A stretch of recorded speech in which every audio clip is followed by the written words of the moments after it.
welcome to Sports Counsel, your playbook for all things sports.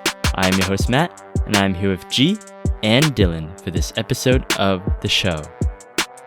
And then there were four. It will be the Knicks, Thunder, Spurs, and Cavaliers facing off in the 2026 NBA Conference Finals. We break down how each team managed to get to this point and what each team must do in order to advance to the NBA Finals. Today is May 17th, 2026, and this is episode 213 of the show. What a mid-playoffs, but it's good to see you guys and maybe see if we could discuss more interesting basketball. Good to see you guys again. I do agree that was a mid-second round. Glad we got out. Have you been entertained at all by any of the playoffs? I think the only one was maybe the Celtics-Sixers Game 7. But dude, that was good. That 76ers Knicks series definitely did not live up to what we thought it would be. Yeah. I thought the Timberwolves Spurs was not bad. It wasn't bad. I will say that. Game 1 was pretty good. But at the same time, I knew that they weren't going to win this series. And when you know that, it just, it feels like it kills the excitement there. There's no shot of it.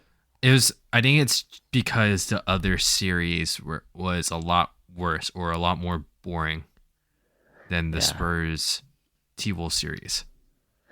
But we will discuss all the NBA playoffs in a second. This is Sports Counsel. This is our podcast. And G, where can the people find Sports Counsel? Yes, it's easy. I would love to tell the people where they could find Sports Counsel. You'll go on your phone, your laptop, any device that can connect to a social media platform. So Twitter, X, Instagram, Threads, TikTok, Facebook, YouTube. We're on everything. So go ahead and find us.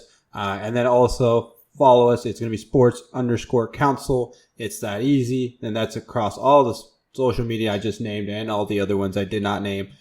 So make sure you follow us, sports_counsel. And while you're at it, join the Discord. It'll be in the bio of all our social media platforms. So it's going to be nice and easy, and free. I feel like that's not a given nowadays, but yeah, it's Sports Counsel _ in between. It can be easier. Go follow, join the Discord, come interact. And hopefully when these playoffs get, good, we'll finally have something to react and talk about and discuss, maybe some interesting games. So yeah, come join. Yep, sports_counsel on all platforms. Yeah, honestly, our NBA discussion has been rather light in the Discord, and I can't blame anybody for that. Again, not some great series. And we had 2 sweeps, I think, in the second round, and 1 in 6, and then the Cavaliers just a couple of minutes ago, honestly, just 1 in 7 against the Pistons. So we're getting this out to you straight away. This is our NBA Conference Finals preview. We got 2 matchups, guys, and let's start with the Eastern Conference matchup here. The one where I have incredible egg on my face here because I didn't pick either of these teams to advance. I picked the Sixers in 7 and the Pistons, I want to say, in 7. You guys picked the Knicks and the Cavs, so both of you got this right. Told you, man. We told you about the Knicks. Hey, man, you got to have opposition. This wouldn't work if it was a sweep. I mean, but we could all be right that it's not the worst thing that could happen. It wouldn't have worked that way. The universe is usually against us, so it just had to be against me this time. Yeah, shout out to us, Dylan. Locked in. No man. ball. We know what's up. You're just a Knicks homer, dude. We know the trends. I think kind of jumping into it and also complimenting what we said last podcast. So make sure if you haven't heard about that, go listen. The Knicks are just a forward monster team. You know what I mean? If you think of their lineup between McHale and OG and how they were playing, dude, that's just hard to stop, And then Cat's like this new type of ball handler. You got Jalen Brunson playing off ball. What is this Knicks team on? I did not see this coming. Sixers were a good team and they completely just could not compete with them. It felt like even getting later and later in that series, the Knicks were getting better and better. So all this rest in the Cavs, who looked disgusting in most of the playoffs, and beat the brakes off the Pistons. But the Pistons weren't an impressive team. They had to come back 3-1 against the Magic, right? So I think that says a lot about where the Eastern Conference is right now. But the only good team right now is the Knicks. So I'm gonna take the Knicks in 4. Is that much? Damn. I mean, okay. First of all, I thought when I was watching the Knicks series, which already ended a week ago, so they've been resting for a while now. The biggest thing I was most impressed about is that, we normally know what the Knicks are, right? It's usually the Jalen Brunson show. Cat sometimes gets in the mix, OG and McCall defense, right? I mean, the biggest thing that impressed me was like the Knicks defense is so good, right? It was so locked down. Like they got Embiid, they got Maxey, they got Paul George on the other side, and that's why I thought they were talented. For all of them. Yeah. Edgecombe. And VJ Edgecombe, yeah. But I felt like the only way they could do it was like they got free throws. Like that was the only way they were scoring. Other than that, they weren't doing anything. Joel cooked a little bit when he was playing, but they kind of basically like, hey, Joel, we know you're not going to be able to just beat us by yourself. Like you can do what you can. We'll take everybody else out the game, especially Maxey, who is just keeps shooting, but it's very inefficient. He really doesn't have any other options. Like that was tough, but that shows a lot about the Knicks. And I think one of the things we said the podcast before that one, when we picked our playoff series, where I picked the Knicks, is that they were efficiency-wise or net rating higher in offense and defense this year than they were in last year's regular season. Even though they were a lesser win team this year, they played a lot better when I think they're full strength, which they are now too. And the rest is huge, right? Yeah, I think OG was dealing with something like Game 3, so then now he should probably be fine. He's gonna be good so to go. locked in, bro. Yeah, oh man. Yeah, and you guys were right. Embiid did somehow miss a game, even though it was a 4-game series. When I saw that, I was like, okay, that game's a wash already. Pretty much, but I think that was the one where they were the closest on, right? So. Well, yeah, Maxey just tried to. Death. Yeah. But either way, and you got to compliment also the Knicks bench, right? Like the Thunder, they've get not a lot of credit for being like a very complete team out there, but the Knicks bench, I think, has had the highest plus minus so far in the playoffs. And you got Jose Alvarado, you got you got Shamet, you got Mitchell Robinson, McBride. McBride was, oh my god, he came in. He was, game. It was game Mother's 4. Day, right? And what did he hit? Like 6 threes in a row or something, and it's just like, dude. That man was just dialed. He's like what, their 7th best player, 8th best player. Like that's pretty good, man. Yeah, that is so nice to have in a playoff run. Being able to play your 8th, 9 guys possibly. That's a luxury. And now he's going against his Cavs team, right? Where I think they're top heavy, but their top heavy isn't even looking that good right now. And it's similar to maybe the 76ers team that they just played, which are kind of the top heavy team that where the top player is not hitting on all bases, Donovan Mitchell, Tyrese Maxey, like everybody else is bound to implode, right? Do you feel like the Cavs they won a second, game 7, right? They've played all 7 games, the most amount of games that you can play in the playoffs so far. Do you feel like this was more of a Cavs victory or a Pistons just, kind of blowing it?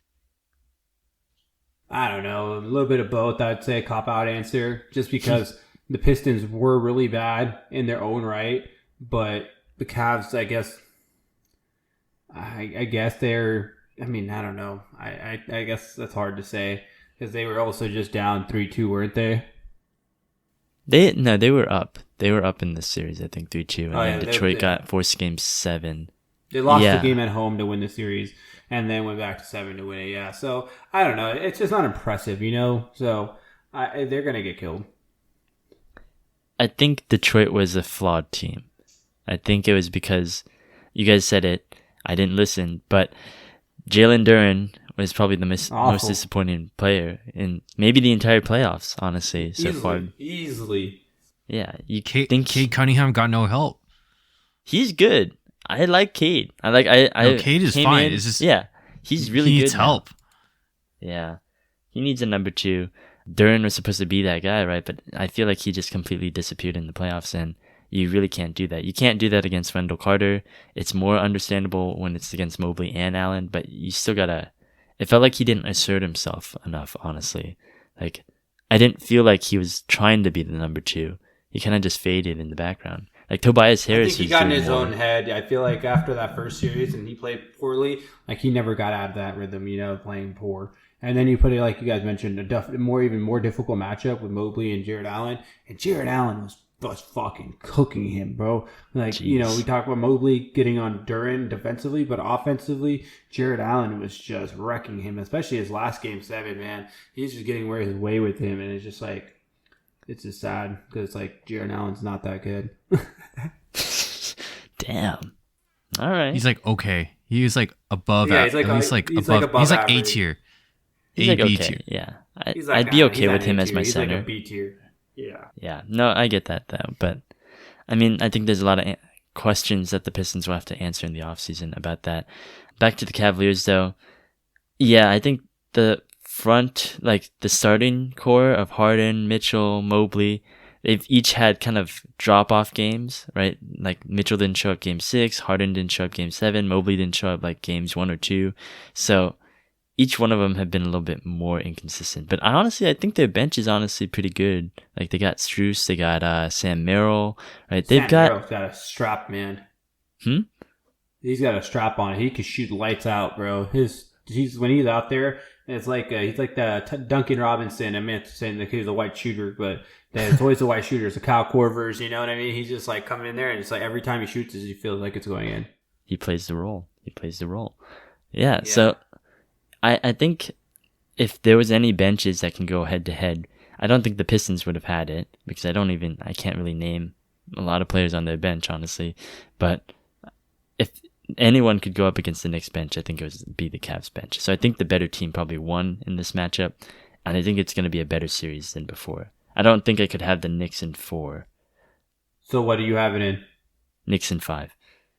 So much better. What about you, Dylan? I got the Knicks in 5. I think right now because like I was actually on Instagram. I was watching clips of the like what they're doing right now, like Jalen and like Josh Hart, and they're like bored out of their minds.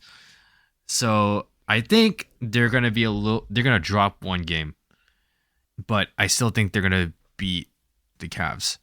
Think it's that a lethargy or like being like lazy? I think it's lethargy. I think being lazy and lethargic. So I don't know. I think there's a big fall off for the Cavs coming off in a series where they don't really, play too well. You're going to lose 1 and 2 in New York. Shot you're winning those. James Harden's not locked in for that. And then you got to go back home. Maybe get 3. If you don't win 3, then it's a sweep. And they've been playing really good at home, though. That's the thing. They've been playing really good at home. And they blew game 6 at home. Yeah, but they've won every other game at home so far in the postseason. And if there's any chance at a drop-off and being lazy, it'd be game 1, right? Because they'd be a little bit out of shape, right? They haven't played a game in a week, right? And meanwhile, the Cavs have been playing basically every other day. So if there's ever a game to steal, it would have to be game 1, right? And then you win game 3, you win game 4. Oh, all of a sudden you have a 3-1 lead. Hey, I'm just saying. Hey, you don't know, man. The courtside baddie is a little too strong at MSG.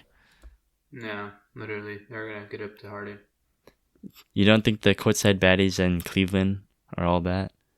I don't know, man. I just think it doesn't matter. I think they're just levels to this. And the Cavs aren't even on the Knicks level. So, one game, I guess I'll give it to you. I think this is Donovan Mitchell's first ever conference finals appearance. Correct. Yeah, that's huge, man. I honestly didn't think he had it in him.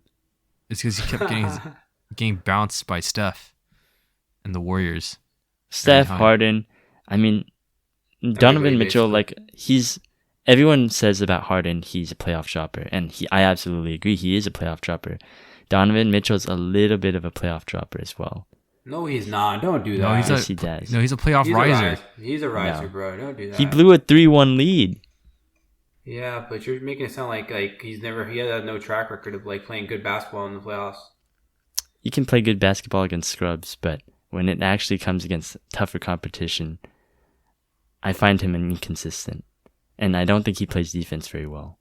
So, your liabilities show a little bit more in the playoffs. We saw the Pistons' liability, but eventually, I think Donovan Mitchell's biggest issue is that he's not a very good defensive player, and I think the Knicks are going to exploit that. It's either him or Brunson that are going to get exposed defensively. Probably both. But yeah, it's going to be hard because I think the Knicks have a better overall defense than the Cavs because you got Harden and you got Mitchell in the backcourt. I don't think either of them are very good defensively, and that's where they're going to expose them. Nope. Yeah, I can't say I agree with you on this one, man.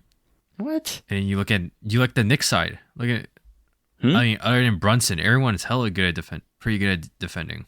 Exactly. So you got OG. You could put OG or McCall on probably Donovan Mitchell, and Tyrese Maxey was having trouble, I think, with Bridges. So you put one of them on Mitchell, and then you put the other one on Harden. Hide Jalen Brunson somewhere. Who's like the third Cavs player? I don't even remember. Who's the small forward for them? I think it's Strus for right now, but they kind of are definitely in between who their official starter is, you could say. Yeah, so put him on whoever they are. You can't put him on Jared Allen or Mobley, so just do that. And then, you got Cat to defend both Mobley and Allen. Yeah, but Jared Allen, I don't know. You can get Cat in foul trouble, which could be huge, but I don't think it's a matchup where I feel too bad about it, because I feel like Cat will definitely be able to play Mobley or Allen off the court. When he's offensively has that ball on the perimeter, he's gonna be hard to stop. Cat was in foul trouble a lot. Mitchell Robinson was in foul trouble a lot against Embiid, and I was impressed because the Knicks still managed to be able to contain him. So I'm not as concerned, anymore, because it seems like they have a plan to be able to counter it. So we'll see. Cat always gets in foul trouble, so we'll see. Yeah, he'll definitely find his way back there again this series. That could be a problem, but I don't think it matters again. It's not. I don't think it's gonna be too close. Knicks clean sweep. Let's test the jinx theory. We'll see what happens. Yeah, we will. Mm-hmm. All right. Well, let's move on to the other conference final. This one's the big one. This one better be pure cinema, honestly. I think we've been waiting for this the entire time, the entire season, almost. Some elbows will be thrown. Whoa. Well, it's the Spurs and the Thunder. Second seed Spurs, first seed Thunder. These guys were meant to be here. These guys have been the championship favorites all season long. Thunder obviously are the reigning champions. They got the reigning two-time MVP now in Shai Gilgeous-Alexander. But Victor Wembanyama in his third season, first postseason appearance, he's already in the conference finals, so he's just as advertised. This is a heavyweight showdown. Thunder haven't lost a game in the entire postseason so far. They swept the Lakers completely. Luka never returned. AJ Mitchell certainly showed up, and he kind of, broke out in that game, even though Shai wasn't as effective as he usually was. And then the Spurs kind of faced a tougher challenge in Minnesota. They lost the first game. They lost the fourth game when Wemby got disqualified for a very legal move. Very legal. Definitely wasn't dirty. He learned that from the monks in China. He was just trying to defend, and they were trying to swipe at him. He has his range of motion, and his range of motion is just very long, You learned that it's got to be. It's got to be a little right at the elbow to the peak of the elbow, right to the throat, right? Yeah, I mean, if Nasri didn't want that, he shouldn't have extended his neck out. Poor Wemby. Poor Wemby. His elbow got bruised on his that guy's neck. Yeah, that's terrible, man. Yeah. But the Spurs have only lost one game so far, in which Wemby actually was able to complete the entire game. So very formidable. Yeah, we knew we were going to be here, and I guess making a cross sport analogy, it feels a little bit of the Rams Seahawks from the NFL. Mm-hmm. I hate to say that to you guys. I know you guys are big Niner guys, but this feels like this was meant to be the finals, and will be kind of deciding point of who wins the ring here this year. Yep. Spurs won the series 4-1, so I think that's in the regular season. So I think that's why there's so much intrigue about it, because if there's anyone to counter OKC, who again hasn't lost a game yet in the playoffs, it has to be these guys, right? Mm-hmm. It has to. And I think I'm looking forward to the Chet Holmgren versus Victor Wembanyama matchup. Yeah, those guys don't like each other, do they? I think Victor does not like Chet. Chet doesn't give a fuck. I feel like he doesn't respect him. I felt like there was a story he doesn't respect Chet. Yeah, I don't think he does. I think there was he just plays harder, and it's a little bit more physical. I think he just thinks of himself as his little big bro, He's that's my little brother. Well, let's break down the matchup, guys. I think that obviously the Thunder probably are still the favorites, even though the regular season matchup, whatever. But I think the biggest weakness that they have so far has been bigs, right? I think the last time they were defeated in a playoff series, it was the Mavericks 2 years ago, and it was mainly because Luka kept just being able to lob it up to, Lively and Gafford and whoever. And, they got Hartenstein. Holmgren should be fully healthy and better than he was 2 years ago. But they still haven't really faced any big competition there, right? Like, Phoenix had Mark Williams, who was hurt for, the series. And then the Lakers have Dominaton and Jackson Hayes. I'm pretty sure Ayton got basically benched in that series because he couldn't do anything. Yeah, because JJ said, "Yo, this guy's a fucking bum." Yeah, he's like, I can't play this guy. And then he went on about his hands and how you can't catch passes, so you got to make sure you put the passes in a certain area so you can catch it. Basically, called him an idiot. Yeah, it's been known. But obviously, Wemby's a different animal, right? Wemby's insane. I just think that when you're looking at the playoffs or the regular season matchups, right? I think this is a great way to look at kind of what the matchup is going to be this year or for this playoff match. Like Wemby is going to be the X factor. Obviously, he's going to have to put in an insane amount of offensive carry on his shoulders. I think that this is the one spot they can get him. The guard defenders versus matchup with the Spurs guards, right? Like you got Dort, you got Wallace, you got all these guys. They all can play defense, but when you're looking at the Spurs side, who can guard Wemby? And that's going to be the only option to kind of bail you out of a lot of these times because everywhere else they got guys for you. So yeah. Did you see Wemby? There's a video of Wemby, he can do. I think Jamal Crawford taught him a few tricks, behind the back. Yeah, or Joe behind the back, and it's pretty smooth. This guy's only in his third year in the NBA. He's already in the conference finals. It's fucking crazy, dude. How talented this guy is. I know we all hate OKC now, and they're the villains, but it will only take maybe a year, one more year before we see the Spurs as villains too. Already, people are already starting to hate on Wemby because of his accidental elbow. So it's only a matter of time before you see yourself as the villain. We know that very well as Warriors fans. But yeah, I mean, it only took 1 year. Only took a year. I'd probably put Chet on Wemby, and then I think OKC's perimeter defense, they're really good, right? So it's like Dort and Caruso. They're probably gonna have to take on Castle and Fox, and then it would be the other way around as well. San Antonio's guards are very good as well. Well, J-Dub's back as well, so I think that's going to be huge. So yeah. If you're OKC, you need to get Wemby out of the paint, right? Like what Minnesota did, they kept on taking Rudy Gobert out, and then they made him defend Naz Reid and take him out on the perimeter, and then try to drive inside without Wemby, right? That's what you got to do as OKC, because that defense is stifling if Wemby's in the paint the entire time, right? And then you're going to have to take a lot of mid-range, you got to take a lot of three-pointers, and then, they got some pretty good guards out there. But, for liabilities, though, I feel like the biggest liability is on the Spurs side, which is De'Aaron Fox. Again, I'm also not convinced. Defensively. I think the thing with De'Aaron Fox, I feel like also offensively, it's he still needs to figure out how to play off ball. Yeah, he's pretty ball dominant. Yeah, he's got to let some of these other guys get the ball a little bit, And the fact that they don't have a stellar wing. I know Keldon Johnson, I think, is kind of like a wing, 6-man. They also need him to really step up. I know that he was the 6th man of the year, and he's had some good performances, but they really need basically they need everybody to step up on their side of the ball, because OKC, they come at you in waves. They got Caruso, they got AJ Mitchell now is breaking out. He's scoring 20 a game. He's Once huge, they get bro. Jalen Williams He's so in, nice.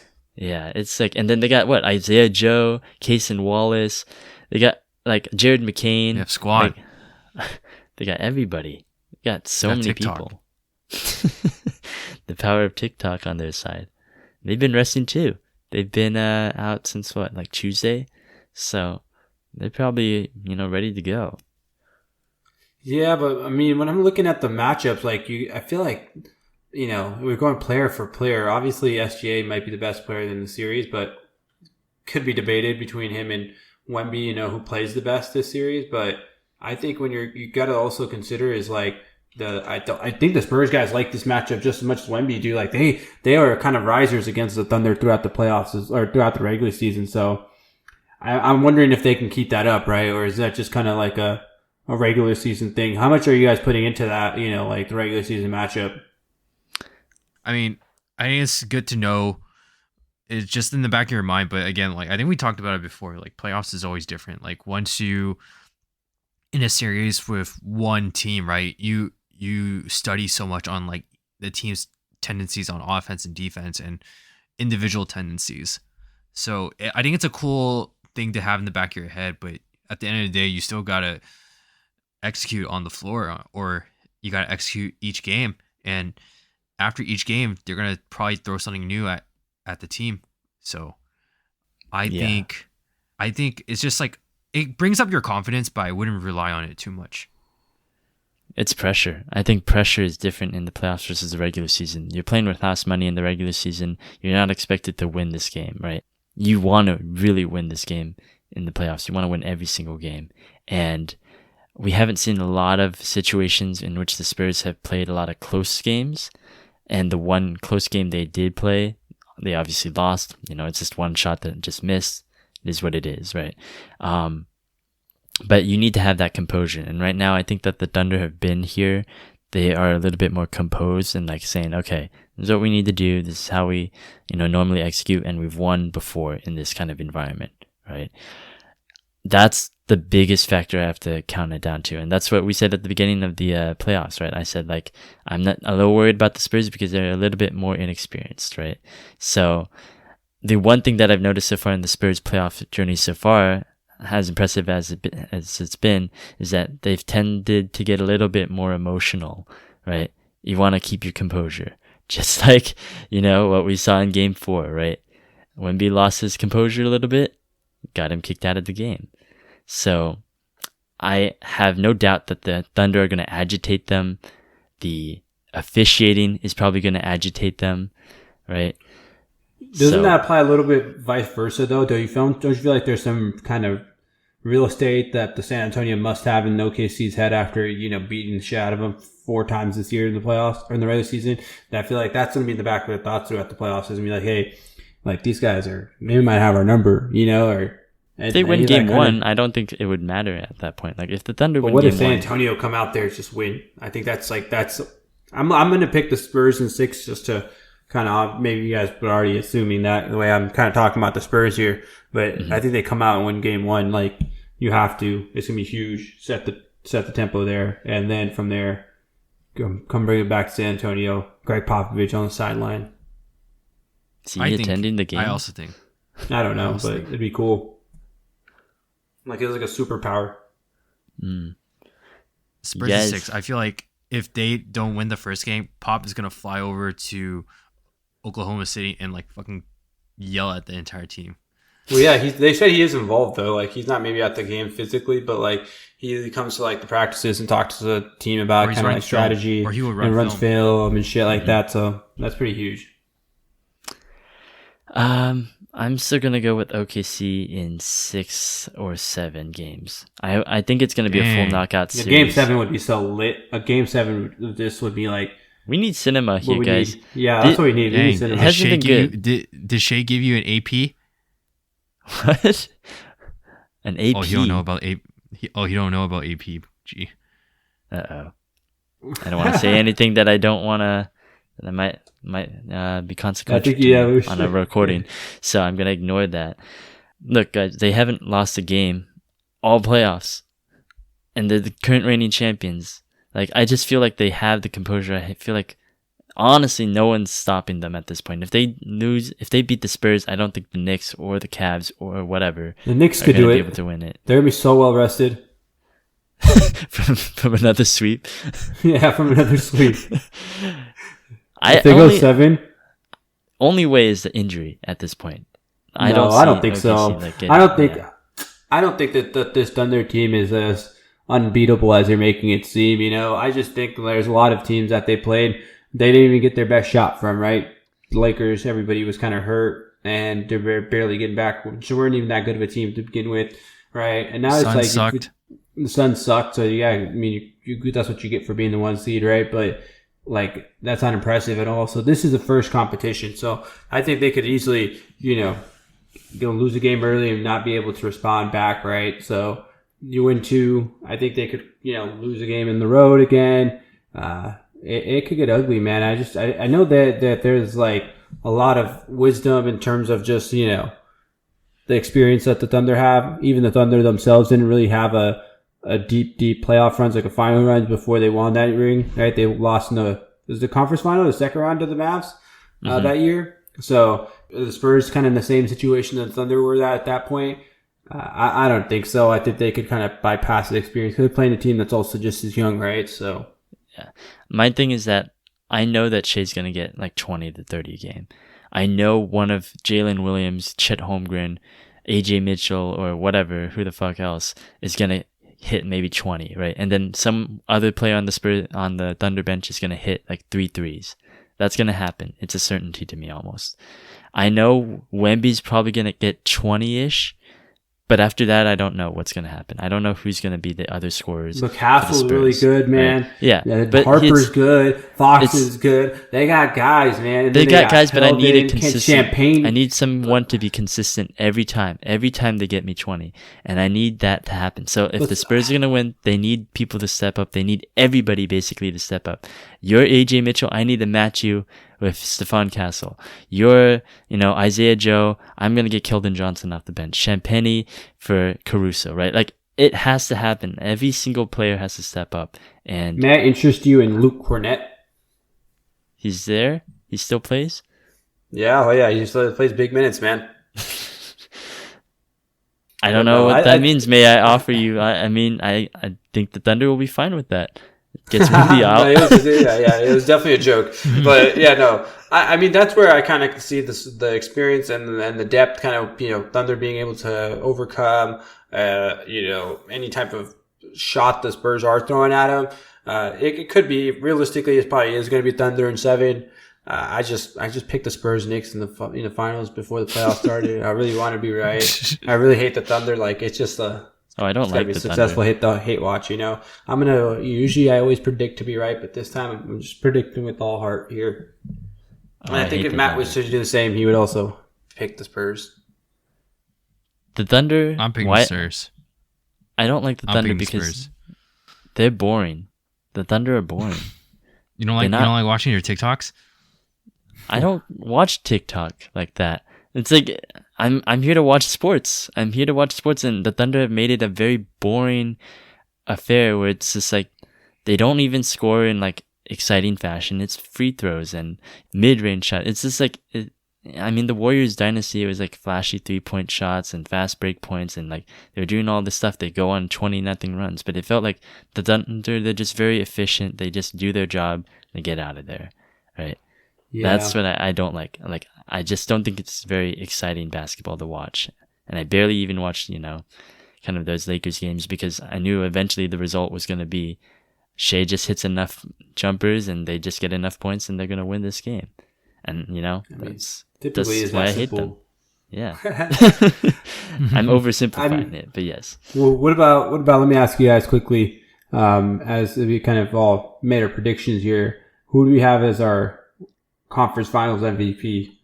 I think we got maybe the different one for this Western Conference Finals, but I think I'd go Wemby and Jalen Brunson. What about you guys? I say Wemby. And then instead of Jalen, I'll say Cat. There we go. I was between the two of them. If I see a Cats Finals MVP, my head might explode. Jalen Brunson for Eastern Conference, and I'll go Jalen Williams for Western Conference. Come back to he needs to be that huge right after the injury. He's so good when he's actually healthy. I think he was killing it in the finals, bro. He was so good in the finals last year. He was pretty much. I thought he was the reason they won, basically, because he took over Game 5. So, Yeah, I've always been a huge J-Dub fan. Shout out Santa Clara University. Yeah, I think Jalen Williams is a huge factor if he's healthy. If he's not healthy, all bets are off. Maybe Spurs. No, it's not. No excuses if he's not healthy. I know. If he's not healthy, championship with 60 wins and all that other crap you're saying, still all applies. You already picked the Thunder, man. If Jalen Williams is not healthy, maybe the Thunder in 7 versus 6. All right. That's fair. You're probably right, though. All right. Well, that's going to do it for this conference finals preview of the show. A little bit of a shorter episode, but I mean, we need these. Yeah, a little short preview for you before you call it the Knicks 76ers series. Oh, ooh, quick and to the point. We could have done that for the Thunder Lakers. I think we just feel sorry about the Lakers. We didn't even do our annual LeBron's losing Lakers. Oh yeah, I just felt too bad for them. Yeah. Well, it could be Luka's losing Lakers this time. He didn't even play.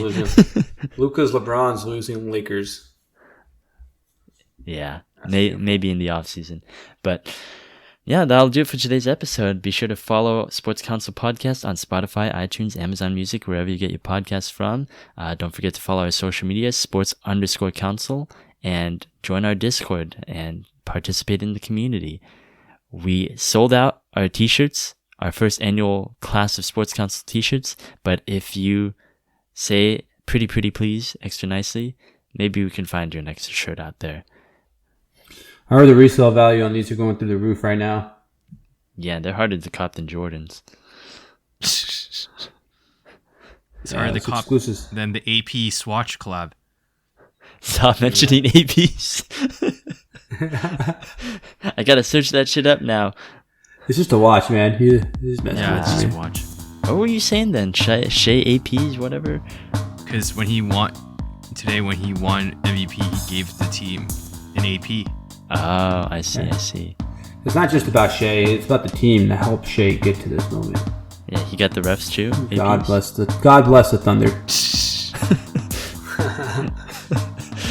All right, well, that'll do it for the episode. Thanks a lot. See you guys in a couple weeks for the finals. See ya. See ya. Go Wemby.